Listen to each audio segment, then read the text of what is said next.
Chief executive officers in the HVAC services industry often have extensive experience, but their resumes fail to showcase this. Here are a few common mistakes that they make in their resumes. The first one being an overly technical focus. Many HVAC chief executive officers come from the technical background, but their resumes often read more like an engineer than a chief executive officer. While technical expertise is valuable, they should focus more on business growth, leadership, and strategic impact. The second most common mistake we have found is ignoring leadership and culture development.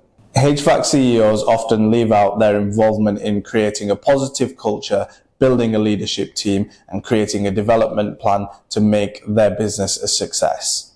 These are crucial for growth. The third and most common mistake we have found in resumes are: instead of just listing responsibilities, CEOs should showcase metrics like revenue growth. For example, increase revenue by 40% in year one.